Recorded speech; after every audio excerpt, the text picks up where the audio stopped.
I am Patrick Rijtsma. I'm assistant professor in the Plant Production Systems group of Vrije Universiteit and Research Center. Hello. Hello. Hi, I'm Georgina. Nice to meet you. Hi, nice to meet you. Patrick. Laura.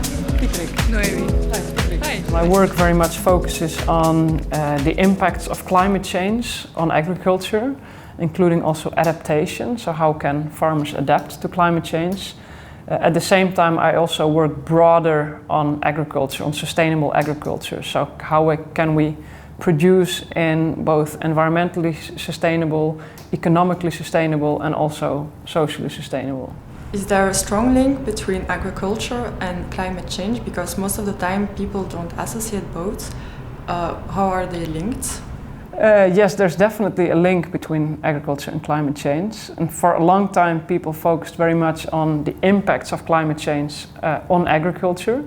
Agriculture is influenced by weather every day. Crops grow dependent on the light that is available, the temperature, the precipitation. So also climate change will have an impact on agriculture. More recently, the focus is also much more on the mitigation aspect, which means that agriculture also influences climate change itself. So especially the emissions from livestock, but also because of expansion of agriculture, there's deforestation. So agriculture is both a cause of climate change, but it also has to deal with the impacts of climate change. What do you think we will be eating in the future?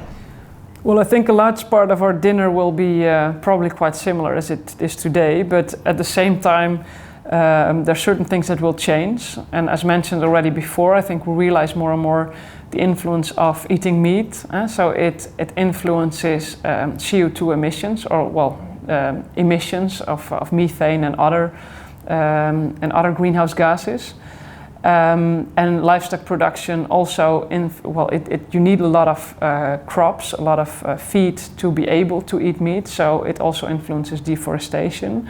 So there's a lot of environmental problems associated to that, while at the same time there's other possibilities to get our proteins. So we can grow legumes, aquaculture, growing food in the sea is coming up. It may be possible in the future with technological development to produce products that look like meat. So we need our proteins, but there probably will come other ways of eating that.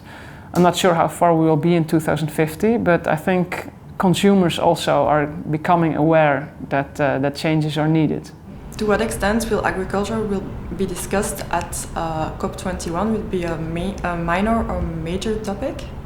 Well, it's quite likely that, similar to earlier editions, it will not have a very large influence or a lot of attention, but at the same time, as I just mentioned, I think more and more people realize the influence of agriculture also on climate change.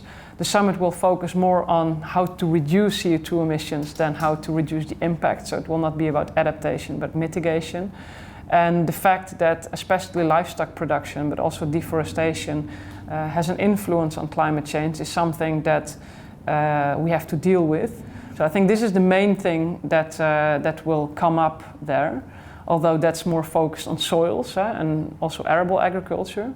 But I guess livestock will also get some attention.